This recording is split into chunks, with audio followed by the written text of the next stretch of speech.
오늘도 이 새벽에 어둠을 뚫고 오신 우리 성도님들에게 오늘도 하나님의 놀라운 은혜와 또한 위로의 말씀이 또 함께하는 시간이 되시기를 소망합니다. 오늘 우리가 함께 읽었던 이 출애굽기 7장의 말씀을 통하여서 세상이라는 거대한 힘 앞에 믿음의 사람들은 과연 어떤 모습으로 서 있어야 하는지를 함께 나누고자 합니다. 우리는 매일의 삶 속에서 크고 작은 바로들을 만나며 살아가고 있습니다. 그것은 해결되지 않은 난제일 수도 있고, 나를 짓누르고 있는 거대한 세상의 모습일 수도 있습니다. 그 앞에서 우리는 종종 한없이 초라해지고 작아지게 느껴질 때가 있다라는 것입니다.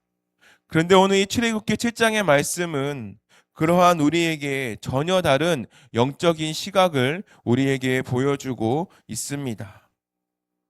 1절 말씀에 보면 하나님은 모세에게 참으로 무겁고도 깊은 선언을 하십니다. 1절 말씀에 보면 볼지어다 내가 너를 바로에게 신같이 되게 하였은즉 내 영 아론은 내 대언자가 되리니라는 말씀입니다. 이 말씀에 선포되었던 이 고대 근동의 사회에서는 바로 이 바로왕이 그 애굽을 가장 호령하고 있었던 왕이었습니다.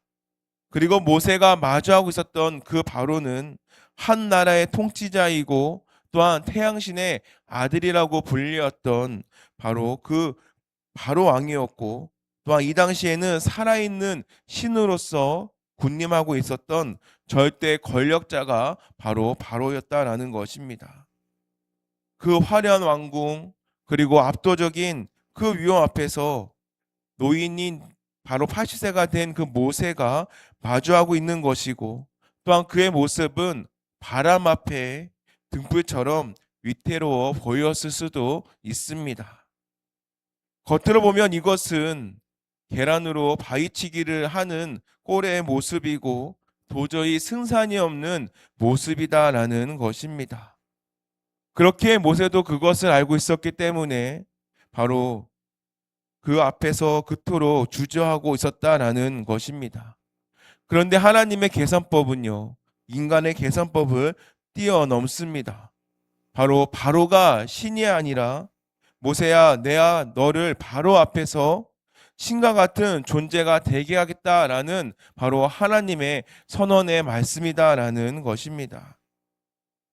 이것은 모세에게 갑자기 인간의 한계를 뛰어넘는 능력을 주겠다라는 그러한 하나님의 말씀이기보다는 이것은 권위의 이동을 의미하고 있는 것입니다. 우주의 통치자이시고 또한 하나님께서 갖고 계시는 자신의 절대적인 그 권위를 이제는 모세라는 연약한 질그릇으로 이동을 시키겠다라는 하나님의 말씀이다라는 것입니다. 그래서 이 세상의 왕, 바로 이 바로 왕이 오히려 지팡이를 하나 든 그 목자를 두려워하게 만드시겠다는 하나님의 선포의 말씀이다라는 것입니다. 우리가 세상을 나갈 때마다 우리를 위축하게 되는 것은 세상에 우리를 너무나 작게 만들고 초라하게 만든다라는 것이죠. 돈의 권세, 사람의 평판, 그리고 눈에 보이는 화려한 것들로 인하여서 우리를 작고 초라하게 만듭니다. 그래서 때로는 우리를 스스로 메뚜기처럼 하찮고 작은 존재처럼 여길 때도 있습니다. 그러나 하나님께서 선포하십니다. 세상이 너를 두려워하게 될 것이다. 왜냐하면 내가 너와 함께하고 있기 때문이다라는 것입니다. 하나님께 붙들린 사람은 세상에 감당할 수 없는 영적인 권위를 갖게 되는 것입니다. 바로 이것이 예수 그리스도의 성도의 정체성이다라는 것을 기억하시기를 바랍니다. 그리고 이 영적 권위는 곧이어서 치열하게 벌어지고 있는 그 영적 전쟁에서 선명하게 드러난다라는 것입니다. 하나님의 명령을 따라서 바로 이 모세와 아론은 자기들이 가지고 있었던 또한 앞에 서서 지팡이를 던집니다. 그리고 그 지팡이는 뱀이 되었다라는 것이 오늘 말씀에서 드러내게 되는 것입니다. 바로 이것은 창조의 능력이 보여지고 있는 표징이다라는 것입니다.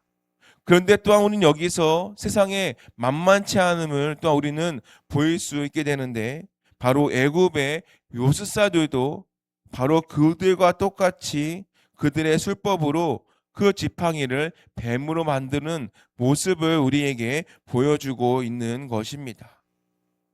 이 장면은 우리에게 영적 긴장감을 줍니다.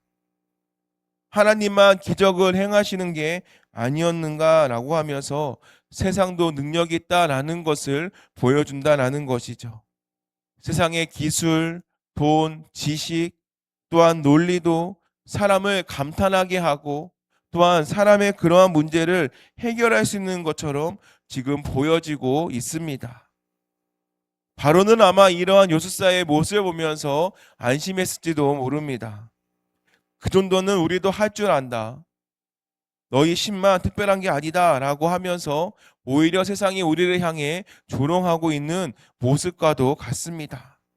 그런데 결정적인 차이가 바로 이 12절 말씀에 나옵니다. 아론의 지팡이가 그들의 지팡이를 삼켰다라는 말씀입니다. 여기서 삼켰다라는 것은요, 완전한 제압이고 또한 완전한 소멸을 뜻하고 있는 의미입니다. 세상의 힘이라는 것은 하나님의 능력을 흉내낼 수는 있어도 결코 이길 수는 없다라는 것입니다. 세상의 뱀들은 잠시 꿈틀거리면서 우리를 위협하고 유혹하려고 하지만 결국에는 하나님의 권능 앞에는 그 모든 것들이 흔적 없이 사라진다라는 것을 우리에게 보여준다라는 것이죠. 이를 통해서 거짓은 참을 이길 수 없고 어둠은 빛을 이길 수 없습니다. 세상에 여전히 수많은 문제들이 우리에게 달려들고 위협하고 유혹을 한다 할지라도 우리의 손에 들린 이 기도의 지팡이, 그리고 말씀의 지팡이가 그 모든 것들을 삼키고 또한 최후의 승리를 가져올 줄 믿습니다. 하나님의 역사는 또한 이 바로의 왕궁에서의 대결로만 끝나지 않습니다. 애굽 사람들의 삶의 터전인 바로 그 나일 강가에서 또한 계속해서 그 대결이 이어진다라는 것을 우리는 확인할 수 있습니다.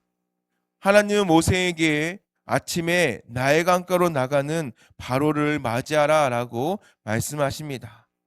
그리고 그 지팡이로 나일 강을 치니 그 물이 모두 피로 변하게 되는 것입니다. 이 당시에 이 나일 강은요, 애굽 사람들에게 생명의 젖줄입니다. 그리고 풍요를 가져다주는 신이 바로 이 나일 강이었습니다. 비가 오지 않는 이 사막 지역에서도 정기적으로 범람하여 땅을 비옥하게 만드는 것이 바로 이 나일 강이었고, 그렇게 이 나일 강은 그들의 삶의 생존 바로 그 자체였다라는 것입니다. 분명히 애굽 사람들은 이 나일 강이 영원히 마르지 않고 자신들을 지켜줄 것이다 라고 믿고 있었을 것입니다.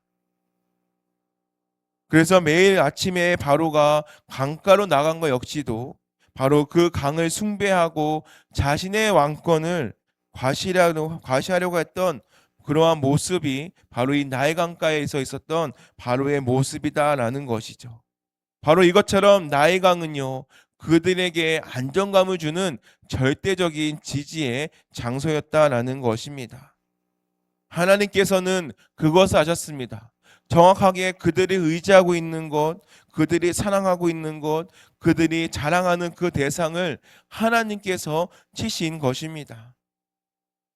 바로 생명의 근원이라고 했던 바로 그 물을, 바로 하나님의 심판이 임하자 바로 그 나일 강은 이제는 죽음의 상징인 피로 변해버렸다라는 것이죠. 물고기가 죽고 악취가 진동하고 더 이상 마실 수가 없게 되는, 더 이상은 생명을 얻어갈 수 없는 죽음으로 바뀌었다라는 것입니다. 이 모습은 사람이 하나님보다도 더 의지하는 것, 그리고 하나님 없이도 나를 살게 해주실 거다라고 믿었던 바로 그 나일강이다라는 것입니다. 그러나 하나님께서는 우리의 질투하시는 사랑 때문에 우리가 하나님 대신에 붙들고 있었던 그 나일강을 치셨다라는 것입니다. 바로 이것 통해서 바로 이 나일강이 너희에게 영원한 생명의 젖줄이 아니다라는 것을 우리에게 일깨워 주시는 것이고, 또한 그것이 변질되면 우리의 영혼도 병들게 하는 악취나는 피가 될 수밖에 없다라는 것을 깨우쳐 주기 위함이었다라는 것입니다. 그렇게 하나님께서는요, 우리가 헛된 것에 우리가 더 이상 거기에 대해서 매달리지 않게 하여 주시고, 또한 참된 생수이신 주님께로 돌아오기를 원하시는 것이 하나님의 마음입니다. 그런데 이 피의 재앙 앞에서 애굽의 요사들은 자기들의 요술로 그와 같이 행했다라고 말하고 있습니다. 얼마나 안타까운 모습입니까? 지금 온 강이 피가 되어서 물을 마실 수가 없는 재난 상황입니다. 그렇다면 요사들이 그 강을 피로 만들었다고 한다면 다시 그 피를 맑은 물로 만들 수 있는 사람이 바로 애굽의 요술사가 되어야 합니다. 그런데 그들은요, 피를 더 많이 만들어낸다라는 것입니다. 고통을 가중시킬 뿐이지 그 문제를 해결하지 못한다라는 것입니다. 이것은 바로 세상의 한계를 우리에게 보여주고 있는 것입니다. 세상은 문제를 덮거나 다른 것으로 포장하거나 오히려 일을 더 복잡하게 만들 수는 있으나 근본적으로 생명을 회복시킬 수는 없다라는 것입니다. 세상의 쾌락은 우리에게 갈증을 더할 뿐이고 세상의 위로는 잠시뿐이다라는 것을 기억하시기를 바랍니다. 오직 창조주 하나님만이 우리의 생명을 살리시는 분이시고 죽은 것을 살리시고 오염된 것을 정결케 하시는 분이 되십니다.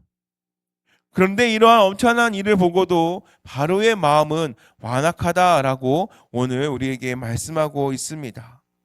그리고 23절 말씀에 보면 그는 몸을 돌이켜 집으로 돌아간다라는 것이죠.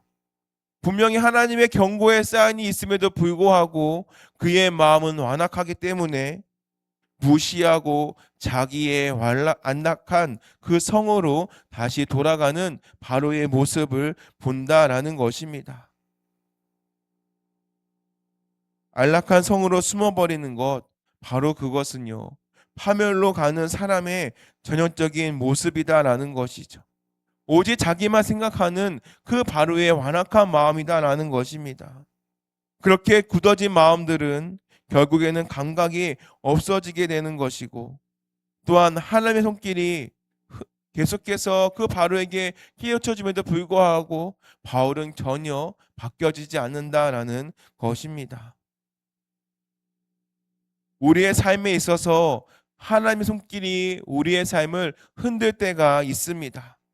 그럴 때 우리가 이러한 흔듦을 우리가 우연이겠지, 이번만 지나가면 되겠지라는 그러한 영적인 민감함이 우리 안에 사라진다라고 한다면 그것이 우리의 삶 가운데에 가장 큰 재앙이다라는 것을 기억하시기 바랍니다. 바로는 나일강이 피가 된 것보다도 자신의 마음이 돌처럼 굳어진 것을 더 두려워해야 했습니다. 그러나 그러지 않았다라는 것은 우리가 오늘 말씀을 통해서 우리의 삶 가운데 우리의 삶을 돌아보며 우리의 마음 가운데도 이러한 완악한 마음, 이러한 굳어진 마음이 있지 않은지 돌아보시기를 바랍니다. 사랑하는 성도 여러분, 오늘 이 출애굽기 7장의 말씀에 보면 80세의 모세와 83세의 아론을 우리에게 기록하고 있습니다. 세상의 눈으로 보면 그들은 쇠약한 노인의 모습일 수 있으나 전능하신 하나님의 손에 붙들린 그 사건이, 그 시간들이 바로 인생에 있어서 가장 위대한 전성기임을 보여주고 있습니다. 하나님께서는요, 우리의 나이와 조건을 보지 않으십니다. 보시는 것은 주님을 향한 그 중심만을 보시는 하나님이 되신다라는 것입니다. 그리고 우리가 그토록 의지했던 그 나의 강이 결코 생명의 근원이 아니었음을 다시 한 번 더 우리에게 깨닫게 해주시는 그 은혜가 우리의 마음속에 심겨지시기를 바랍니다. 세상의 젖줄이 끊어진다고 할지라도 하나님께서 공급해 주시는 은혜가 있다라고 한다면 우리는 계속해서 살아갈 수 있습니다. 오직 예수 그리스도의 보혈만이 우리를 살리는 참된 생명수가 되신다라는 것을 고백하는 그 믿음이 오늘 우리에게 필요합니다. 우리 일상은 치열한 영적 전쟁터입니다. 세상은 끊임없이 우리를 작다 하고 초라하다 하고 우리를 속이며 때로는 우리를 유혹합니다. 그러나 오늘 하루 두려움에 갇혀 사는 바로처럼 숨지 마시기 바랍니다. 모세처럼 하나님의 말씀을 붙들고 세상의 한복판 가운데에서 담대하게 나아가시기 바랍니다. 하나님께서는 이러한 우리의 모습을 통하여서 우리를 하나님의 대리자로 세우셨음을 기억하시고 또한 우리의 발걸음이 내디는 곳곳마다 바로 그 곳을 통해서 생명의 역사가 일어날 것임을 오늘도 선포하고 나아가시기를 바랍니다. 그래서 세상의 어떠한 헛된 풍요에 부끄러워하지 말고 부러워하지 말고 믿음의 길을 당당히 걸어가며 또한 승리하는 저와 여러분이 되시기를 주님의 이름으로 축원합니다. 기도하겠습니다.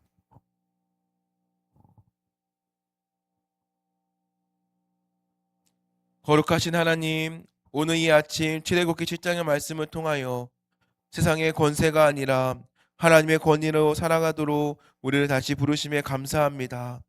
바로 앞에 선 모세처럼 우리도 세상의 거대한 압력과 두려움 앞에서 자주 작아지고 위축되었음을 고백합니다. 그러나 우리가 붙들어야 할 것은 환경이 아니라 함께 하시는 하나님이심을 다시 새기게 하시니 감사합니다. 하나님, 오늘 우리에게도 그 말씀의 지팡이를 쥐어 주시어서 두려움보다 순종을 택하게 하여 주시고 세상의 계산이 아니라 하나님의 명령 앞에 서게 하여 주옵소서. 우리의 삶 속에 자리 잡은 수많은 나의 강을 내려놓게 하여 주시사 하나님보다 더 의지했던 것들, 이것만 있으면 살 수 있을 것이라 여겼던 세상의 안전장치들을 분별하게 하여 주시고 또한 그것이 생명이 아니라 우상이었음을 깨닫는 은혜를 허락하여 주옵소서. 우리의 갈증을 세상의 물로 채우려고 했던 완악한 마음을 돌이켜 주시고 오직 주님만이 참된 생명의 근원이심을 고백하는 믿음으로 우리의 심령을 새롭게 하여 주시옵소서. 이 시간 주님 앞에 예물을 올려드립니다. 한결같은 믿음으로 세워지는 가정 되게 하여 주옵소서. 범사에 감사합니다. 자녀들 믿음의 가정을 세워 주옵소서. 하나님, 이 시간 주님 앞에 마음과 정성을 다하여 올려드리는 예물을 기억하여 주시고 또 한자 한자 올려드리는 기도 제목을 주님께서 함께하여 주시어서 하나님 아버지 이 기도의 응답이 속히 일어나게 하여 주시고 더욱더 하나님 그 믿음의 가정을 세우기 위한 그 어머니의 기도를 들어주시고 아버지 아직도 믿지 못하는 자녀들의 마음을 주님께서 돌이켜 주시사 더욱더 하나님 안에서 하나가 되어가고 말씀과 기도로 하나가 되어가는 가정이 되도록 인도하여 주옵소서. 또한 예물이 쓰이는 곳마다 주님의 뜻이 이루어가게 하여 주시고 또한 하나님의 그 공급을 통하여 아직도 주님을 필요로 하고 있는 모든 곳에 은혜롭게 사용되게 인도하여 주시옵소서. 하나님 오늘도 연약한 가운데 있는 환우들을 특별하게 기억하여 주시사 하나님 병상에서 가정에서 회복을 기다리며 기도한 환우들의 이름들을 주님께서 친히 불러주시고 또한 세상의 치료를 넘어서 생명 살리시는 하나님의 능력이 임하게 하여 주시고 이 고통의 시간이 믿음의 깊이가 깊어지는 은혜로 바뀌어지게 하여 주시옵소서. 이제는 세상의 지팡이를 삼키시는 하나님의 권위로 우리를 세워주시는 우리 주 예수 그리스도의 크신 은혜와 완악한 마음을 깨뜨리시고 생명의 길로 불러주시는 하나님 아버지의 넓고 크신 사랑하심과 두려움 대신에 담대함으로 살아가게 하시는 성령님의 함께 하시니 오늘 말씀을 붙들고 세상의 한복판으로 나아가는 모든 성도들의 삶 위에 지금부터 영원까지 함께 하시기를 간절히 축원하옵나이다. 아멘.